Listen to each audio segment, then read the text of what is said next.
Hello student, जय हिंद सभी साथियों को। आप सभी का एक बार फिर से मोस्ट वेलकम है आपके अपने YouTube channel Dev competition classes में। तो दोस्तों, यहाँ पर हम आपके लिए UP triple S C video का जो है एक और प्रैक्टिस सेशन लेकर आए हैं। और यहाँ पर ढेर सारे उन बेहतरीन क्वेश्चनों को हम देखेंगे जिनके हमारे एग्जाम में पूछे जाने की बहुत अधिक संभावना होती है। इसलिए जो है क्लास को लास्ट तक जरूर देखिएगा। और अगर आप हमारी वीडियोज़ पहली बार देख रहे हैं तो इसे लाइक शेयर कर दीजिएगा, साथ ही साथ चैनल को भी सब्सक्राइब कर दीजिएगा। तो चलिए देखते हैं आज की क्लास का हमारा जो पहला क्वेश्चन है वो क्या है। तो यहाँ पर देखिए, पहला क्वेश्चन जो है हमारा डाइस से संबंधित है। यहाँ पर हमसे ये कहा गया, यहाँ 6 पासों की ऊपरी सतह को मिटाया गया है। तो यहाँ पर ऊपरी सतह पर कोई भी अंक नहीं है 6 में। फिर कहा गया और विपरीत सतह पर बिंदुओं की संख्याओं का योग 7 है। तो अब देखिए, विपरीत सतह का योग 7 है, इसका मतलब ये पासा हमारा कैसा है, मानक पासा है, यानी स्टैंडर्ड पासा है। ठीक है, क्योंकि मानक पासा में ही विपरीत सतह का योग क्या होता है, 7 होता है। तो यहाँ पर देखिए, क्वेश्चन हमसे क्या पूछा गया, यदि पासा 1, 2 और 3 की नीचे की सतह पर बिंदुओं की संख्या सम है और पासा 4, 5, 6 की ऊपरी सतह पर बिंदुओं की संख्या विषम है, तो इन दो समूहों के ऊपरी सतह के बिंदुओं की कुल संख्याओं में क्या अंतर होगा। तो यहाँ पर देखिए, पहले पासे में कहा गया है कि निचली सतह पर बिंदुओं की संख्या कैसी है, सम। अब सम अंक जो बिंदु कौन से होंगे, 2, 4 और 6। तो इसका मतलब यहाँ पर निचली सतह पर या तो 2 आएगा या 4 आएगा या फिर 6 आएगा। इसी तरह से यहाँ भी 2, 4 या 6 में से कोई एक आएगा, और यहाँ भी 2, 4, 6 में से ही कोई एक आएगा। तो यहाँ पर देखिए, अब हम देखते हैं कि आखिर नीचे सतह पर आएगा क्या। देखिए, 5 आ चुका है तो हमें पता है 5 का विपरीत क्या होगा, 2 होगा। तो 2 कभी भी निचली सतह पर नहीं आ सकता। उसके बाद यहाँ पर देखिए, 6 तो पहले ही आ चुका है, 6 बिंदु वाली सतह। तो 6 भी कभी नहीं होगा, तो इसका मतलब निचली सतह पर नंबर कौन सा होगा, 4। ठीक है, अब दूसरे पासे में देखते हैं। तो यहाँ देखिए, 3 आ चुका है और हमें पता है 3 का विपरीत क्या होगा, 4, क्योंकि इन्हीं को जोड़ने पर 7 बनेगा। तो 4 कभी भी निचली सतह पर नहीं आएगा। फिर यहाँ पर देखिए, 5 आ चुका है तो इसका विपरीत 2 होगा, यानी 2 कभी भी निचली सतह पर नहीं आएगा। तो बचा क्या, 6, यानी निचली सतह पर यहाँ क्या होगा, 6 होगा। तीसरे पासे में देखते हैं, देखिए 2 और 6 आ चुका है, यानी 2 और 6 कभी भी निचली सतह पर नहीं आएगा। तो अंक बचा कौन है, 4, यानी निचली सतह पर 4 बिंदु आएंगे।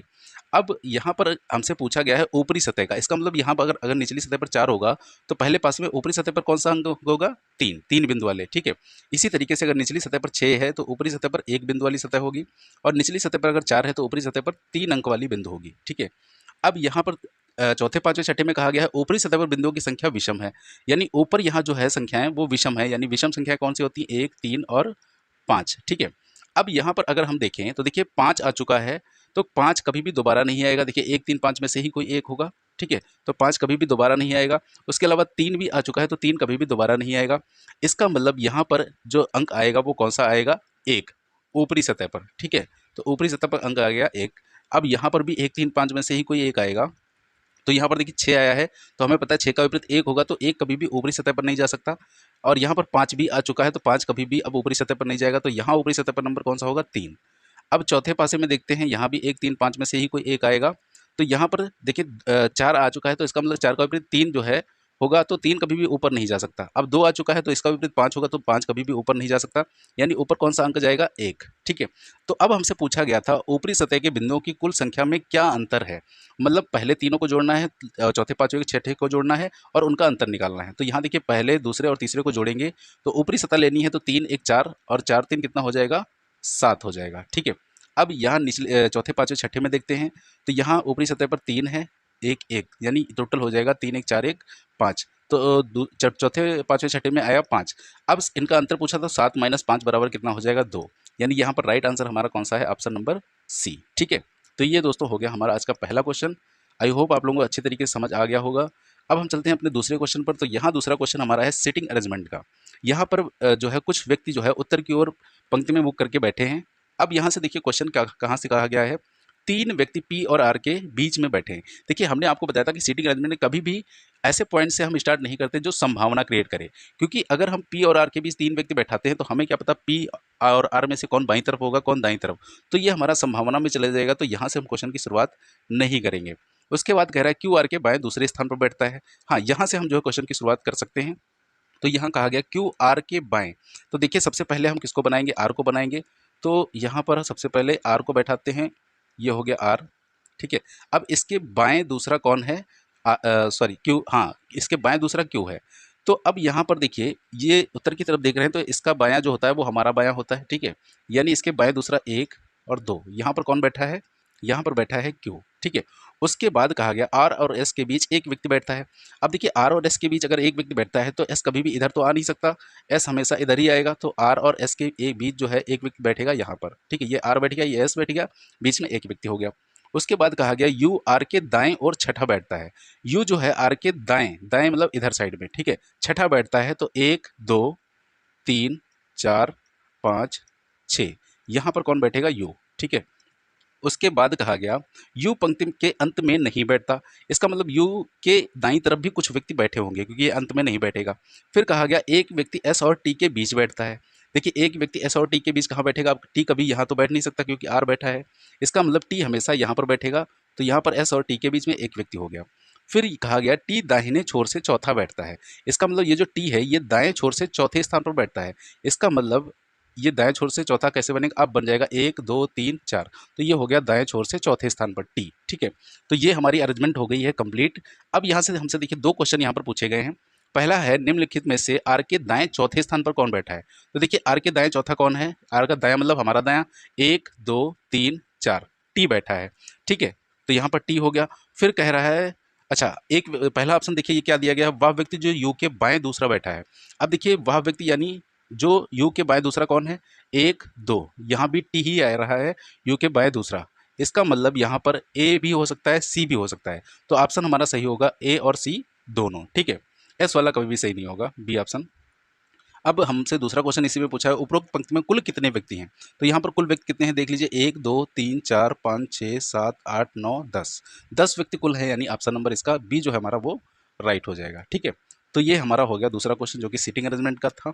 अब यहाँ पर देखिए तीसरा क्वेश्चन हमारा आया है जो कि है हमारी जो अल्फा न्यूमेरिक सीरीज वो मैथमेटिकल ऑपरेशन का क्वेश्चन होता है वो यहाँ पर, ठीक है। यहाँ पर देखिए सबसे पहले तो हमें सिंबल को चेंज करना है। माइनस का अभिप्राय किससे है? भाग से, यानी माइनस जहाँ होगा वहाँ डिवाइड हो जाएगा। प्लस का अभिप्राय गुणा से है, यानी प्लस की जगह गुणा हो जाएगा, और भाग घटाने को, ठीक है, और गुणा जोड़ने को। तो ये सबसे पहले हम सिंबल चेंज करेंगे।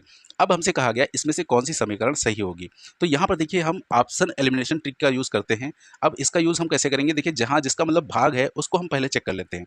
तो देखिए यहाँ माइनस का अर्थ भाग है, अब यहाँ 5 और 12 के बीच माइनस लगा है, तो यहाँ पर इनके बीच क्या आ जाएगा? भाग आ जाएगा। अब अगर देखें तो क्या 5 जो है 12 से पूरी तरीके से विभाजित हो जाएगा? कभी नहीं होगा, ठीक है। इसका मतलब ये वैल्यू जब हम सॉल्व करेंगे तो पॉइंट में जाएगी, तो जबकि यहाँ पूरी वैल्यू लिखी है तो इसको हम सॉल्व नहीं करेंगे। उसके बाद दूसरे में देखते हैं, देखिए माइनस यहाँ है तो इसकी जगह भाग आ जाएगा, तो 30 5 से भाग हो सकता है, ठीक है, तो इसको हम बाद में चेक करते हैं। अब सी ऑप्शन अगर देखें तो यहाँ भी माइनस लगा है 5 और 12 के बीच, तो यहाँ अगर डिवाइड हो जाएगा तो 5 12 से यहाँ भी डिवाइड पूरा पूरा नहीं होगा, तो ये भी ऑप्शन हम चेक नहीं करेंगे। उसके बाद डी ऑप्शन देखते हैं तो यहाँ माइनस लगा है 8 और 12 के बीच, तो यहाँ हो जाएगा डिवाइड, ठीक है। अब यहाँ क्या 8 12 से डिवाइड होगा? नहीं होगा। लेकिन देखिए प्लस का अर्थ क्या है? गुणा, तो प्लस का अर्थ गुणा, यानी इसके आगे जो 12 लिखा है ये गुणे में आ जाएगा, तो इस इक्वेशन को हम ऐसे लिख सकते हैं 12 गुणे 8/12, ठीक है। तो यहाँ 12 12 पूरा कट जाएगा, तो ये इक्वेशन बन सकती है, ठीक है। तो अब बी और डी में हम देखते हैं कौन सा सही है। तो यहाँ पर सबसे पहले हम सिंबल को चेंज कर लेते हैं। प्लस का अर्थ है गुणा, और डिवाइड का अर्थ है माइनस, गुणे का अर्थ है प्लस, ठीक है। तो अब इसको हम बोर्ड मास के रूल से सॉल्व करते हैं। सबसे पहले डिवाइड करते हैं, तो 5 से 30 को डिवाइड करेंगे तो कितना आएगा हमारा? 6, ठीक है। अब 6 की गुणा हम 12 से करेंगे तो 12 6 कितना आएगा?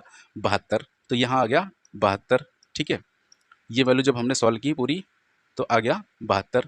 अब आगे लगा है माइनस, तो 72 में माइनस 8 + 12, ये हमारी इक्वेशन बनेगी।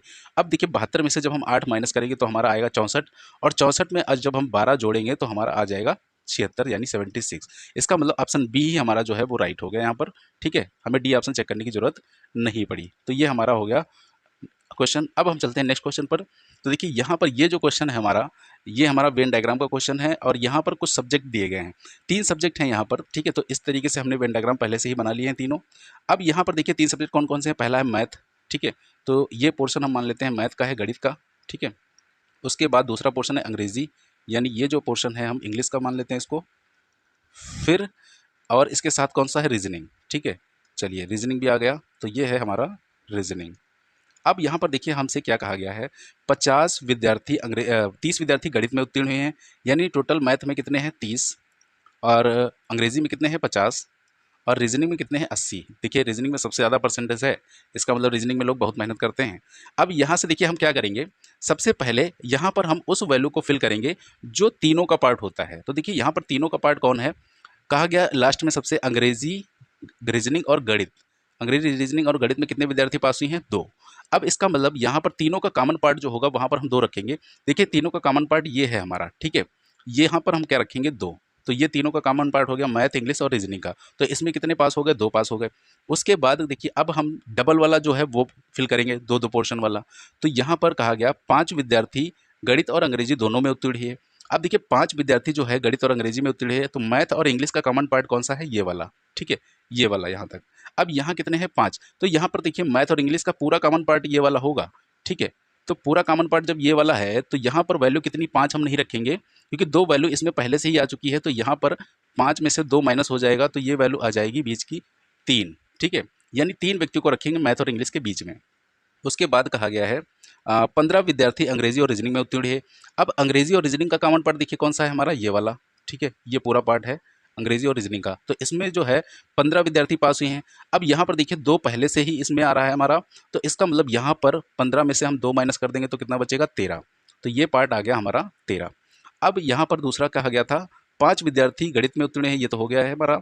अच्छा, 10 विद्यार्थी गणित और रीजनिंग में उत्तीर्ण हुए हैं। अब गणित रीजनिंग का कॉमन पार्ट हमारा कौन सा है, ये वाला, ठीक है, ये है गणित और रीजनिंग का। और यहाँ कितने हैं टोटल, 10 हैं। अब यहाँ 2 इसमें पहले से ही शामिल है, इसका मतलब इधर कितना बचा, 8, यानी 10 माइनस 2, ठीक है। अब यहाँ पर देखिए हमारा कह रहा था कि टोटल कितने विद्यार्थी थे मैथ में, 30, और यहाँ पर पूरा गोला मैथ का ये है, ठीक है। अब यहाँ से पहले से ही इस गोले में 8, 2 और 3 आ चुके हैं, यानी 8, 2, 10, 3, 13 लोग पहले से ही इसमें आ चुके हैं। तो बचे कितने हैं, 30 माइनस 13 कर देंगे तो आ जाएगा 17, यानी केवल जो 17 हैं वो केवल मैथ में हैं, ठीक है।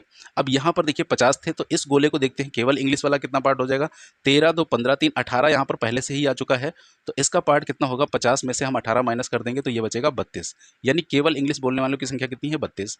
अब रीजनिंग का टोटल कितना था, 80। तो यहाँ पर ये गोला पूरा गोला जो है रीजनिंग का होगा, तो 13, 2, 15, 15, 8, 23। तो 80 में से जब हम 23 को माइनस करेंगे, 80 में से 23 माइनस करेंगे तो कितना आ जाएगा, ये होगा 7, और यहाँ पर 7 में से 2 गया 5, यानी टोटल बचेगा 57, ठीक है, ये होगा 57। ये केवल रीजनिंग का पार्ट है, ठीक है। तो ये हमारा वेन डायग्राम कंप्लीट हो चुका है। अब हमसे देखिए क्वेश्चन क्या पूछा गया, ऐसे कितने विद्यार्थी जो केवल गणित में उत्तीर्ण हुए।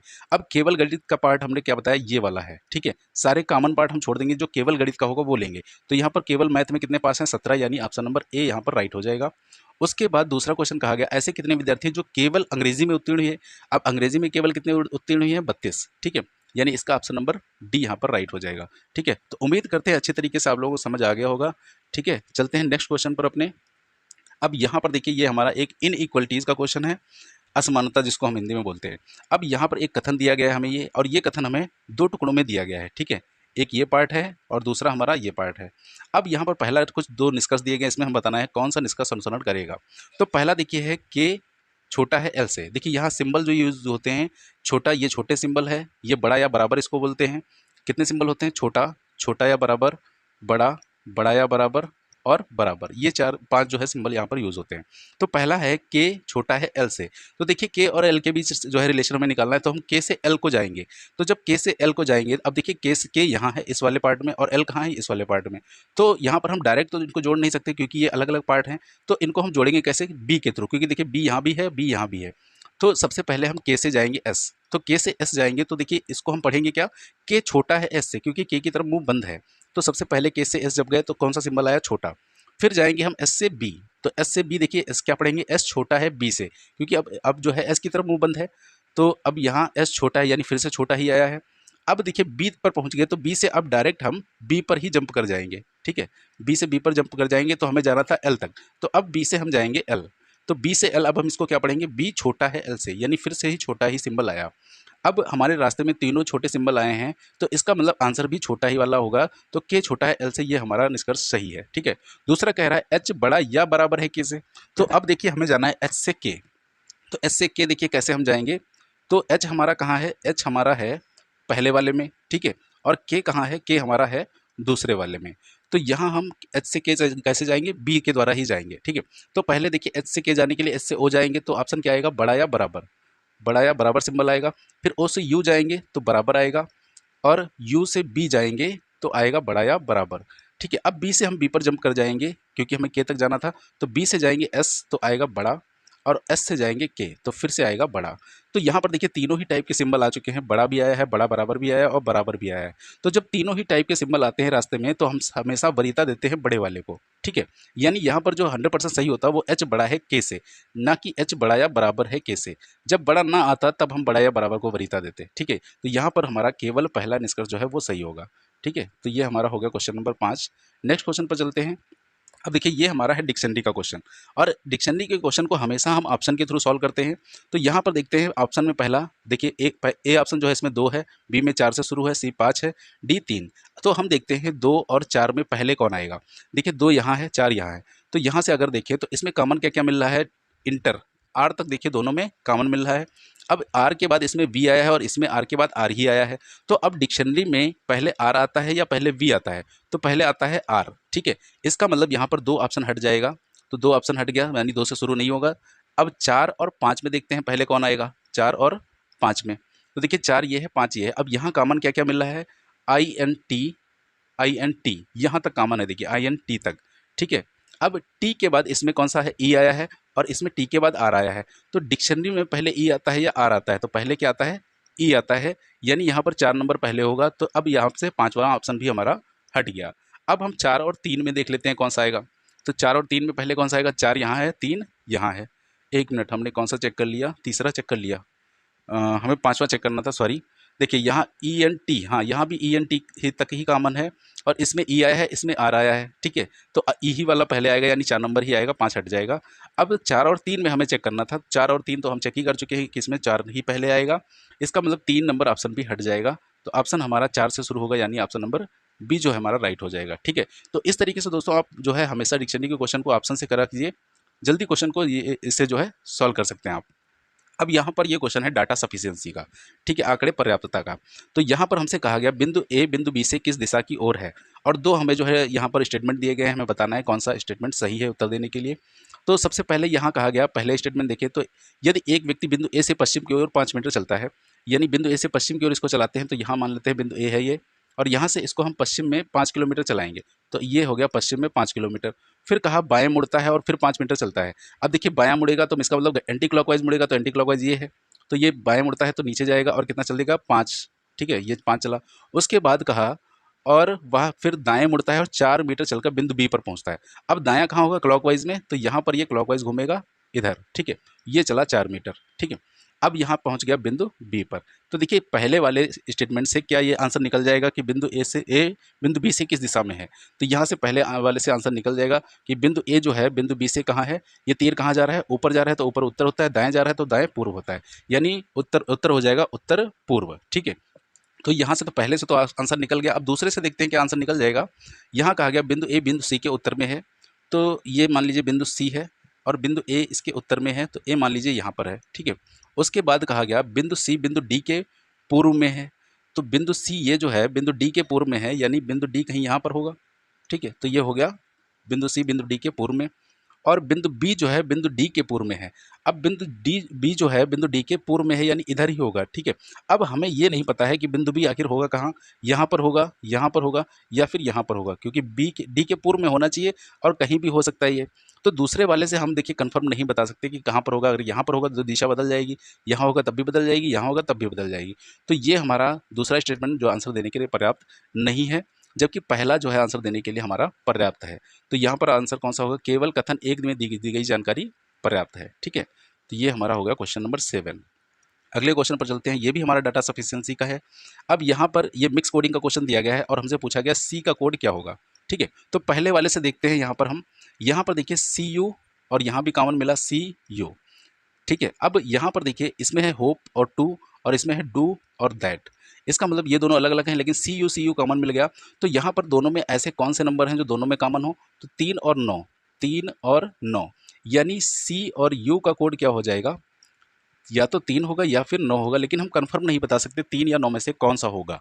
तो केवल पहले से तो आंसर निकला नहीं। अच्छा, केवल क्या दूसरे से आंसर निकल सकता है, देखते हैं। यहाँ पर देखिए यू आया है और सी कहीं आया नहीं तो केवल दूसरा भी आंसर देने के लिए पर्याप्त नहीं है। अब अगर हम इन दोनों को ऐड करके जो है आंसर निकालने की कोशिश करें, तो देखिए अगर हमें सी और यू में से किसी एक का कोड पता चल जाए तो हम दूसरे का जो है आंसर बता सकते हैं। तो यहाँ पर देखिए to pray you have hope, यहाँ पर यू आ चुका है, इसका मतलब यू का कोड भी यहाँ जो ऊपर होगा वही नीचे होगा, तो 3 जो है दोनों में हमें दिख रहा है। इसका मतलब 3 कोड किसका हो गया, यू का। अब हमें पता चल चुका है 3 यू का है, तो सी का कौन सा होगा, 9 होगा। इसका मतलब सी का कोड बताने के लिए दोनों ही कथन की जरूरत है मैं यहाँ पर। तो आंसर हो जाएगा ऑप्शन नंबर 3, कथन 1 और 2 एक साथ पर्याप्त हैं। ठीक है, तो ये हमारा हो गया क्वेश्चन नंबर 8। नेक्स्ट क्वेश्चन पर चलते हैं। क्वेश्चन अब ये हमारा अगला क्वेश्चन है। तो यहाँ पर देखिए कुछ व्यक्ति हैं, माधवी, शालिनी और भी कई सारे व्यक्ति हैं। तो सबसे पहले और कुछ यहाँ पर सब्जेक्ट हैं। तो यहाँ पर हम क्या करते हैं, कॉलम मेथड से इसको सॉल्व करेंगे। तो सबसे पहले हम पर्सन का कॉलम बनाते हैं। यहाँ पर कौन कौन सा है, माधवी। ठीक है, जितने पर्सन है उनको हम सबसे पहले लिख लेंगे। तो यहाँ पर पहला पर्सन कौन है, माधवी हो गया। ठीक है, ये माधवी हो गई। फिर कौन है, शालिनी है, तो शालिनी बना लिया हमने इस तरीके से। उसके बाद कौन है, और अंजना, तो अंजना का, ठीक है, अंजना बन गई। उसके बाद माधवी को तो लिख चुके हैं, अंजना। पूर्णिमा हो गई, तो पूर्णिमा को लिख लिया हमने, पूर्णिमा। और पूर्णिमा के बाद निर्मला है, तो निर्मला भी अभी तक नहीं आई है, तो निर्मला हो गई है। ठीक है, उसके बाद पूर्णिमा, शालिनी हो चुकी है। ठीक है, इतने ही लोग हैं। तो ये हमने पर्सन का कॉलम बना लिया। अब जो है हम सब्जेक्ट का कॉलम यहाँ पर बनाते हैं। तो पहला देखिए सब्जेक्ट कौन सा है, नाट्यकला, यानी इसको हम कला ही सिर्फ लिख लेते हैं। ठीक है, हमने यहाँ पर सिर्फ कला लिख लिया। उसके बाद दूसरा सब्जेक्ट क्या है, कंप्यूटर विज्ञान।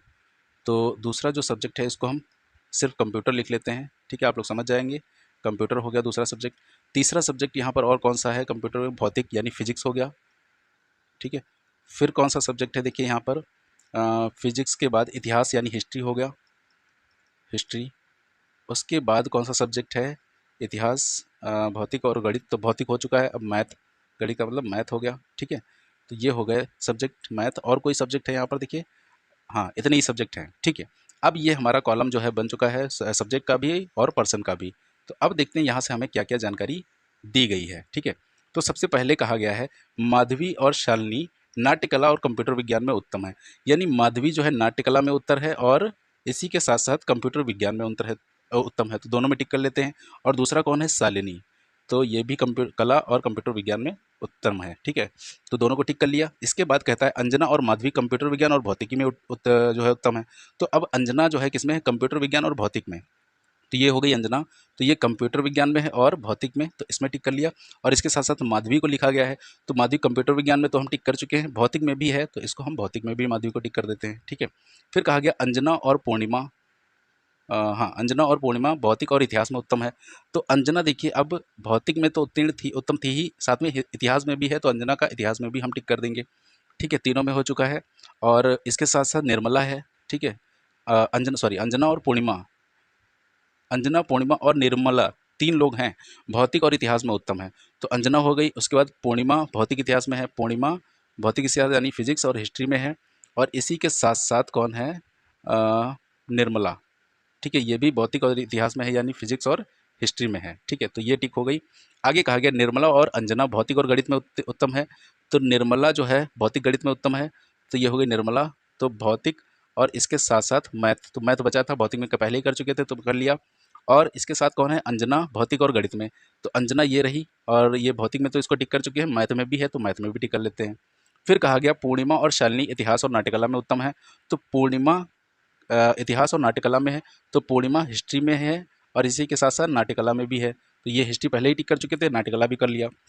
और इसके साथ कौन है, शालिनी, ये भी इतिहास और नाट्यकला में है, तो ये हो गई शालिनी। अब नाट्यकला में तो पहले से ही टिक है, हिस्ट्री में भी है, तो यहाँ पर हिस्ट्री में भी टिक कर लिया।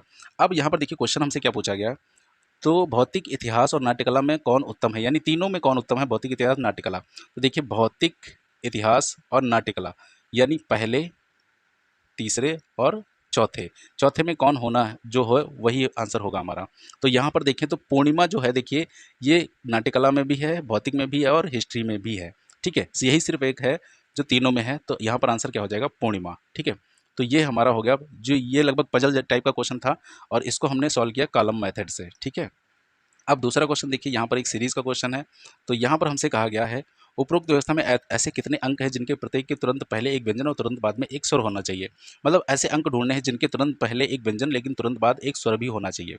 तो अगर 5 को देखते हैं तो देखिए इसके तुरंत पहले व्यंजन तो है लेकिन तुरंत बाद में स्वर नहीं है, तो 5 काउंट नहीं होगा।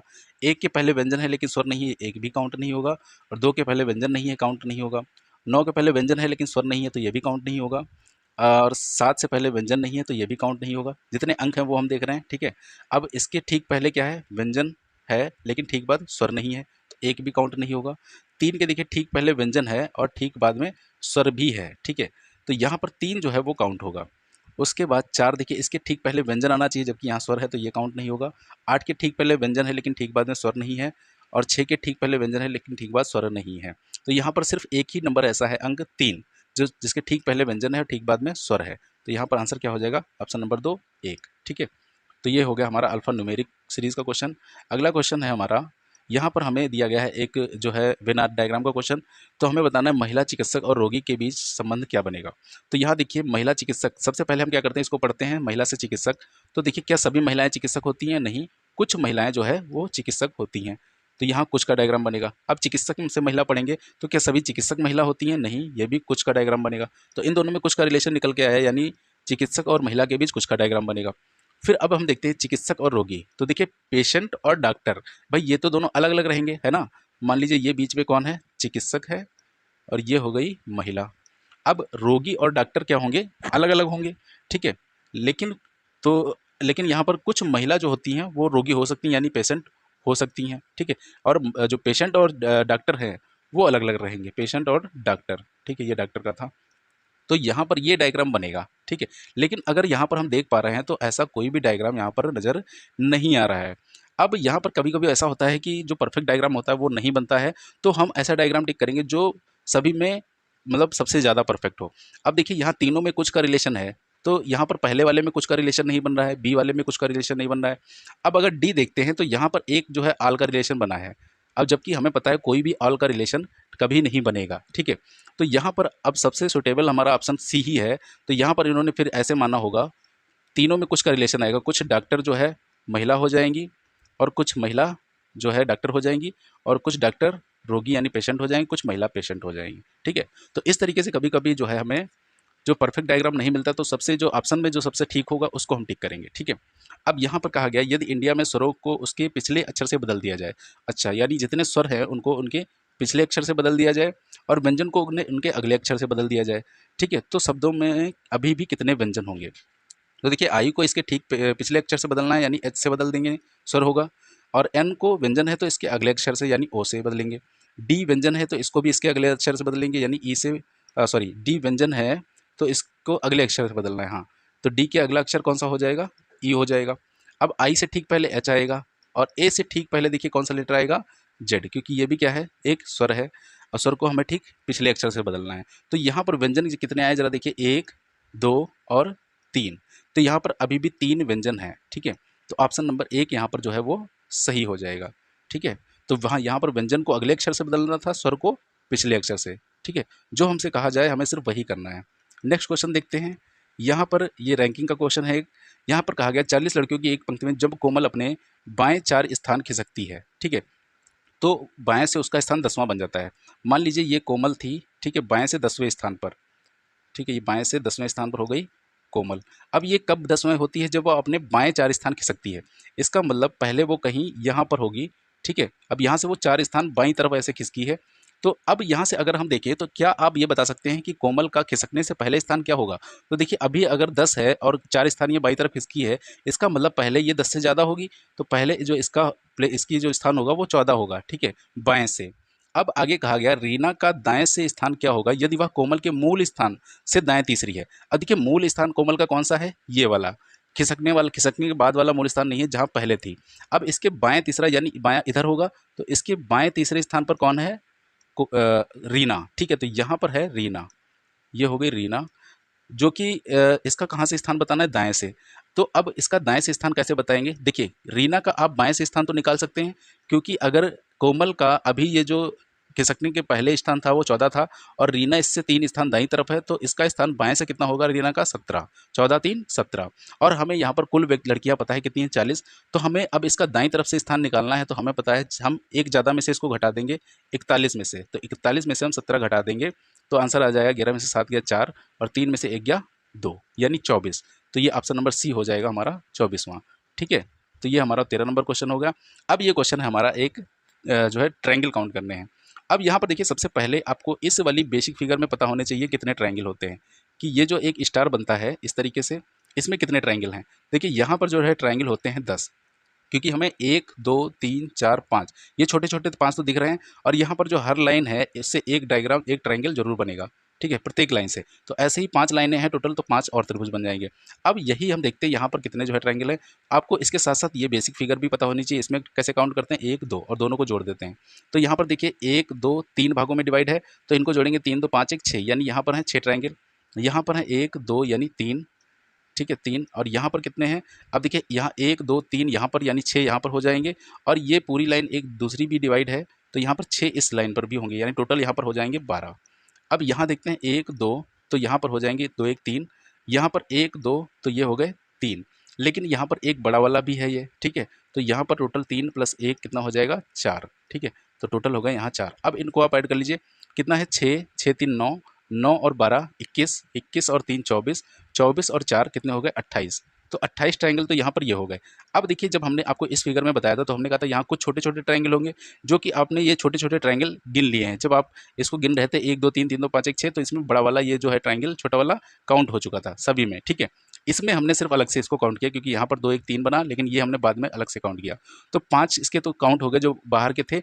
अब 5 बड़े बड़े जो थे वो इसमें बच गए हैं, तो वो यहाँ पर हम और जोड़ देंगे। ठीक है, तो 28 5 टोटल हो जाएगा 33। तो यहाँ पर ट्रायंगल है हमारे 33, यानी ऑप्शन नंबर बी यहाँ पर राइट हो जाएगा। तो ये हमारा हो गया क्वेश्चन नंबर 14। चलते हैं नेक्स्ट क्वेश्चन पर। अब ये जो क्वेश्चन है हमारा दोस्तों, ये है सिलॉग का क्वेश्चन, कथन और निष्कर्ष का। तो इसकी क्लास हमने पहले करवाई हुई है, आप उसको देख लीजिएगा। हमने इसको 150 रूल से पढ़ाया हुआ है, तो उसके बाद आपको विदाउट पेन एंड पेपर ये क्वेश्चन आसानी से सॉल्व कर पाएंगे। तो यहाँ पर देखिए सभी को हम हमेशा 100 बोलते हैं, यानी 100% जानकारी, और पॉजिटिव में जो ऑब्जेक्ट होता है ये हमेशा 50 रहता है। इसी तरीके देखिए यहाँ भी 100 सभी है, 100 होगा, और ये ऑब्जेक्ट यहाँ पॉजिटिव में 50 रहेगा। अब ये है निगेटिव, तो निगेटिव में कोई का मतलब 100 होता है, और ऑब्जेक्ट हमेशा जो है वो 100 रहता है। ठीक है, अब यहाँ से कुछ निष्कर्ष हमें दिए गए हैं। पहला निष्कर्ष है अभिनेता और हीरो के बीच में। तो देखिए अभिनेता हमारा कहाँ है, तीसरे कथन में, और जो है हीरो कहाँ है, दूसरे कथन में। तो अभिनेता हीरो के लिए हमें इन दोनों को जोड़ना पड़ेगा। अब जोड़ने की कंडीशन क्या है, देखिए अभिनेता पहले में भी था, लेकिन जीरो जो है पहले दूसरे और तीसरे में कॉमन मिल रहा था हमें, तो दोनों में कॉमन होना चाहिए एक ही, तो 0 0 कॉमन मिल गया, और कम से कम किसी एक की वैल्यू 100 होनी चाहिए। यहाँ पर दोनों की वैल्यू 100 है, तो रिजल्ट बन जाएगा। ठीक है, 0 0 कट जाएगा। अब यहाँ से देखिए रिजल्ट बनेगा क्या, पॉजिटिव और निगेटिव मिलकर हमेशा जो है निगेटिव रिजल्ट बनाते हैं। तो यहाँ निगेटिव से निगेटिव ही बना है, मतलब पॉजिटिव निगेटिव से। अब यहाँ कोई का मतलब क्या हो गया 100, और निगेटिव में हमने बताया था हमेशा ऑब्जेक्ट 100 रहता है। तो अभिनेता 100 है, यहाँ भी अभिनेता 100 था, ये तो ठीक था, लेकिन हीरो यहाँ 50 था, जबकि यहाँ इन्होंने 100 बना दिया। तो कथन में 50 को हम निष्कर्ष में 100 नहीं बना सकते, इसलिए पहला हमारा निष्कर्ष गलत हो जाएगा। दूसरा है कुछ हीरो अभिनेता नहीं है। अब देखिए कुछ का मतलब होता है 50, और निगेटिव में ये हमेशा कितना रहेगा 100। तो यहाँ पर ये वैल्यू सही है। देखिए हीरो यहाँ भी 50 है, यहाँ का निष्कर्ष में भी 50 है, अभिनेता ऊपर 100 है कथन में, निष्कर्ष में भी 100 है, तो ये हमारा निष्कर्ष सही है। उसके बाद अगला है कोई हीरो लड़का नहीं है। तो ये है हीरो और बीच के लड़के के बीच में। तो देखो हीरो और लड़के के बीच हम कैसे रिजल्ट जो है जोड़ेंगे इसको पहले। तो हीरो और लड़के के लिए जरा हमें देखिए किस कथन की आवश्यकता है। तो हीरो और कहाँ है हमारा, हीरो है हमारा दूसरे वाले कथन में। ठीक है, और जो लड़के हैं वो कहाँ है हमारे, हीरो है दूसरे कथन में और लड़के हैं पहले कथन में। अब देखिए क्या पहले दूसरे को आप डायरेक्ट जोड़ पा रहे हैं, तो यहाँ कोई कॉमन नहीं मिल रहा है। तो जब कॉमन नहीं मिलता तो हम देखते हैं क्या किसी तीसरे के थ्रू जोड़ पाएंगे इसको। तो देखिए हीरो और लड़के के बीच के लिए हमें जोड़ना है, तो हीरो यहाँ 0 से 0 जुड़ जाएगा, क्योंकि दोनों की वैल्यू 100 है यहाँ पर। ठीक है, और इस अभिनेता से ये अभिनेता जुड़ जाएगा, क्योंकि इस अभिनेता की वैल्यू 100 थी, इसकी 50 थी। ठीक है, तो जुड़ गया, रिजल्ट बन गया। यहाँ पर ये दोनों ये सब कट गए, हीरो और लड़के के बीच रिजल्ट जो है बन गया। अब ये दोनों पॉजिटिव जुड़े हैं किसके, निगेटिव के थ्रू। तो जब दो पॉजिटिव जुड़ते हैं निगेटिव के थ्रू, तब रिजल्ट तब भी कैसा बनता है, निगेटिव ही बनता है। ठीक है, तो यहाँ पहला कहा गया कोई हीरो लड़का नहीं है। तो कोई हीरो, अब हीरो की वैल्यू देखिए यहाँ कितनी है 50, और लड़के यहाँ है 100। तो कोई हीरो हम नहीं बोल सकते, क्योंकि ये कोई हीरो का मतलब इसकी वैल्यू हमने 100 बना दी। ठीक है, जबकि हीरो यहाँ कितने हैं 50 ही हैं, तो ये गलत हो गया। दूसरा है कुछ हीरो लड़के नहीं है, ये सही है। कुछ की वैल्यू हो जाएगी देखिए 50, और लड़के निगेटिव में 100 हो जाएंगे। तो लड़के ऊपर भी 100 है, यहाँ भी 100 है, और 50 को 85 लिखा गया, यानी चौथा निष्कर्ष भी सही है। तो यहाँ हमारा ऑप्शन कौन सा सही हो जाएगा, केवल दूसरा और चौथा। ठीक है, तो ये हमारा हो गया सी लॉ का क्वेश्चन। नेक्स्ट क्वेश्चन पे चलते हैं। अब देखिए ये अगला क्वेश्चन हमारा है डिसीजन मेकिंग का। यहाँ पर क्या होता है, हमें एक जो है कथन दिया जाएगा, यहाँ पर आपको जो है किसी जिले का जो है डीएम या फिर पुलिस अधीक्षक या कुछ जैसे बना दिया जाएगा और आपके सामने जो है कुछ कार्यवाहियां करने को दी जाएंगी। आपको बताना है इसमें से कौन सी कार्यवाही की जा सकती है। देखिए पहले स्टेटमेंट कहा गया, पिछले कुछ दिनों के दौरान स्थानीय सरकारी अस्पताल में सरकारी अस्पताल में भर्ती अधिकाधिक रोगी मलेरिया रोग से पीड़ित पाए जा रहे हैं। तो यहाँ पर मतलब अधिक रोगी जो है मलेरिया के मिल रहे हैं। अब कार्यवाही पहली हमें देखिए क्या दी गई है, मलेरिया से पीड़ित सभी रोगियों को अस्पताल से तुरंत छुट्टी दे देनी चाहिए। देखिए ये कार्यवाही कभी सही नहीं होगी। भाई लोग मलेरिया से पीड़ित पाए जा रहे हैं तो ऐसा थोड़ी ना होगा कि उनको आप हॉस्पिटल से बाहर निकाल दोगे। तो पहली कार्यवाही हमेशा गलत हो जाएगी। दूसरी कह रहा है अस्पताल प्राधिकारियों को अस्पताल में नए रोगियों को भर्ती करने पर तुरंत रोक लगा देनी चाहिए। देखिए ये भी हम नहीं कर सकते। भाई अगर कोई और पीड़ित किसी अन्य बीमारी से पीड़ित आ रहा है तो उसको हम ऐसा तो है नहीं कि भर्ती नहीं करेंगे, तो ये भी नहीं कर सकते। तीसरा कह रहा है मलेरिया से पीड़ित सभी रोगियों को एक अलग वार्ड में रखा जाना चाहिए। ये बिल्कुल सही कार्यवाही है। हाँ उनको अलग वार्ड में रखा जाना चाहिए, नहीं तो दूसरे भी पेशेंट जो है इससे इन्फेक्टेड हो जाएंगे। तो यहाँ पर केवल कार्यवाही 3 जो है वो अनुसरण करती है। ठीक है, तो ये हो गया हमारा डिसीजन मेकिंग का क्वेश्चन। अगला क्वेश्चन ये देखिए हमारा किसका है, ये भी हमारे डिसीजन मेकिंग का ही क्वेश्चन है। कहा गया पिछले 2 सप्ताह से एक कॉलोनी में डकैती और घरों में चोरी की घटनाओं में बढ़ोतरी हो रही है। ठीक है, अब यहाँ पर 2 कार्यवाही हमें दी गई हैं। इसका मतलब इस समय हम क्या हैं, वहाँ के पुलिस अधीक्षक या भी जो भी हो, तो हमें देखना है क्या हम जो है कार्रवाई कर सकते हैं। पहला कहा गया वहाँ की स्थानीय पुलिस को उस क्षेत्र में नियमित निगरानी बढ़ा देनी चाहिए। ये बिल्कुल सही है। ठीक है, घटनाएं अगर बढ़ रही हैं तो वहाँ की निगरानी बढ़ा देनी चाहिए। दूसरा कह रहा है पुलिस अधिकारियों को इस क्षेत्र में नागरिकों से आग्रह करना चाहिए कि वह रात में घरों को छोड़कर कहीं ना जाएं। देखिए ये हम कभी भी नहीं कह सकते। ठीक है भाई, हमारा अगर हम पुलिस अधिकारी कोई हैं तो हमारा काम क्या होता है कि हम लोगों की सुरक्षा प्रदान करें, ना कि हम उनसे ये कहेंगे कि आप जो है वहाँ से निकलना ही बंद कर दो या फिर कुछ भी हो जाए। ठीक है, तो हम ऐसा कभी भी नहीं कर सकते, तो इसलिए इसकी कार्यवाही केवल पहली यहाँ पर सही है। ठीक है, तो ये हमारा हो गया क्वेश्चन। नेक्स्ट क्वेश्चन पे चलते हैं। अब ये है हमारा कथन एवं पूर्ण धारणा का क्वेश्चन। ठीक है, तो यहाँ पर देखिए हमसे एक कथन दिया गया, कथन में कहा गया है डिजिटलीकरण ऑनलाइन अधिक आर्थिक लेन देन की स्थानांतरित कर रहा है और यह सुरक्षा के विषय में एक पूरी तरह से नया आयाम खोलता है। ठीक है, यानी डिजिटलीकरण पर यहाँ पर जोर दिया जा रहा है। ठीक है, अब देखिए धारणाएं हमें क्या क्या दी गई है। पहली धारणा कहा गया है डेटा उल्लंघन की संभावना कई गुना बढ़ जाएगी। देखिए धारणा वाले में क्या होता है, कभी भी वो धारणा कभी भी सही नहीं होगी जो कथन का विरोध कर रही हो। अब यहाँ पर सुरक्षा के विषय में एक पूरी तरह से नया आयाम बता रहा है, जबकि यहाँ कह रहा है कि डेटा का उल्लंघन यानी डेटा की जो चोरी होगी वो कई गुना बढ़ जाएगी। तो ये तो जो है कथन का विरोध हो गया, तो इसका मतलब ये कभी भी धारणा सही नहीं होगी। दूसरा कह रहा है ऑनलाइन तरीके की तुलना में लेन देन के पारंपरिक तरीके बेहतर थे। अब यहाँ पर कह रहा है कि ऑनलाइन की तुलना में जब हम बैंक जाते थे तब पैसे निकालते थे वो ज़्यादा बेटर था, जैसे फ़ोन पे और गूगल पे या एटीएम के थ्रू पैसे निकालना। तो ये भी कार्यवाही जो है, जो ये धारणा है गलत है, क्योंकि यहाँ पर पूरी तरीके से जोर दिया गया है डिजिटलीकरण पर और यहाँ जो है उसको नकारा जा रहा है। तो यहाँ कोई भी धारणा सही नहीं है। इसका मतलब ऑप्शन नंबर 4 हो जाएगा, ना ही धारणा फर्स्ट ना ही सेकंड सही है। नेक्स्ट क्वेश्चन पर चलते हैं और आज का लास्ट क्वेश्चन है ये हमारा, जो कि हमारा है उसका कैलेंडर का क्वेश्चन। ठीक है, यहाँ हमसे कहा गया 20 फरवरी 2004 को क्या था, रविवार। 2004 को रविवार यानी संडे था। तो हमसे पूछा गया है 20 फरवरी 2020 को कौन सा दिन होगा। तो 20 फरवरी 2020। अब देखिए यहाँ पर जो है हमारा डेट और मंथ क्या है, सेम है, तो इससे हमें कोई भी मतलब नहीं है, सिर्फ हम ईयर को सॉल्व कर लेंगे। सबसे पहले क्या करते हैं, हम वर्षों का अंतर निकालेंगे। कितने वर्ष का अंतर है, 16 साल का। भाई 20 में से 4 जाएगा तो 16 बचेगा, प्लस अब जब वर्ष के बीच विषम दिन निकालते हैं तो इनके बीच जो लीप वर्ष होते हैं वो भी हम जोड़ लेते हैं। अब देखिए यहाँ पर 4 भी लीप वर्ष है। ठीक है, फिर उसके बाद 4 साल बाद आएगा 2008, फिर आएगा 12, फिर आएगा 16, फिर आएगा 20। अब यहाँ पर देखिए क्या 2004 को हम लीप ईयर काउंट करेंगे, तो देखिए जिसकी हम 29 फरवरी का यूज़ करते हैं उसको हम लीप वर्ष काउंट करते हैं। तो हम 20 फरवरी 2004 से जब आगे बढ़ेंगे तो इसकी 29 फरवरी आएगी, इसका मतलब 2004 जो है लीप वर्ष काउंट होगा। लेकिन 2020 जो है लीप वर्ष काउंट नहीं होगा, क्योंकि हमने इसकी 29 फरवरी क्रॉस नहीं की, सिर्फ हम 20 फरवरी तक ही बढ़े। तो यहाँ पर जो है 1 2 3 4 लीप वर्ष काउंट होंगे, यानी 4 इसमें ऐड कर देंगे तो 16 4 हो जाएगा 20। अब इसमें विषम दिन कितने हैं, 7 से भाग कर लीजिए, 7 दूनी 14, 6 शेषफल बचेगा, यानी 6 विषम दिन हो जाएंगे। अब देखिए कैलेंडर में हमसे आगे का क्वेश्चन पूछा गया है, तो हम इसमें +6 करेंगे या फिर इसकी जगह हम -1 कर सकते हैं। तो संडे में -1 कर देंगे तो आंसर हमारा आ जाएगा सैटरडे, यानी कि शनिवार। ठीक है, शनिवार। तो ये हमारा दोस्तों हो गया कैलेंडर का क्वेश्चन। तो दोस्तों ये आज का हमारा हो गया प्रैक्टिस सेट। तो कैसा लगा आपको प्रैक्टिस सेट, कमेंट करके दोस्तों जरूर बताइएगा। और इसी तरीके की प्रैक्टिस सेट हम आगे भी लाते रहेंगे। ठीक है, इसलिए जो हमारे चैनल को जो है जरूर सब्सक्राइब कर लीजिएगा। ठीक है, तो अब हम आपसे मिलते हैं किसी नेक्स्ट क्लास में एक नए टॉपिक के साथ। तब तक के लिए आप सभी को जय हिंद, वंदे मातरम।